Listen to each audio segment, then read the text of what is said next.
qui n'étaient pas.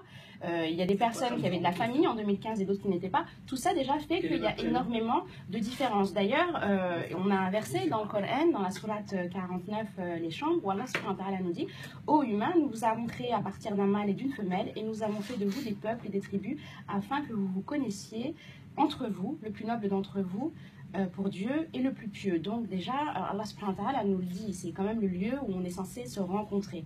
Donc il y a les recherches en psychologie sociale notamment, ont démontré que plus les personnes sont face à de l'incompréhension, des incertitudes, c'est quand même le lieu, plus elles auront recours à ce qu'on appelle les préjugés. Alors est-ce que vous savez ce que c'est que des préjugés ? On vous écoute. D'accord.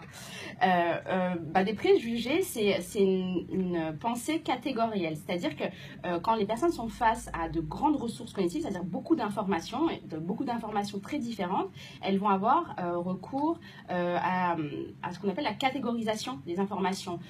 Plus on va rencontrer des étrangers, plus on va avoir besoin de les classer, de les mettre dans des cases. Je vous passe toutes les recherches qui ont été faites là-dessus, mais en fait, un préjugé, c'est l'ensemble de croyances à propos d'un groupe social. Par exemple, j'ai des préjugés que moi j'ai entendus sur place d'autres personnes. Les Africains, c'est des sauvages sur place, ils sont méchants, ils poussent, voilà, ils sont... Bah non, c'est pas vrai, c'est un préjugé. On a aussi le préjugé, j'ai également entendu sur place le préjugé qui est de dire que les Turcs sont des brutes, que les Indonésiens sont les plus disciplinés, etc. etc. En fait... Donc, excusez-moi, ils vont au Hajj pour médire, quoi. Ah oui, pour la médisance.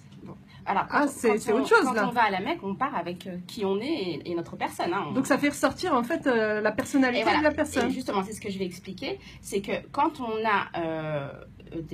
quand on a des préjugés, donc quand on est confronté à beaucoup de personnes différentes et qu'on doit gérer plein de différences, on a instinctivement recours aux préjugés. Donc c'est un ensemble de croyances sur lesquelles on va s'appuyer pour catégoriser des personnes.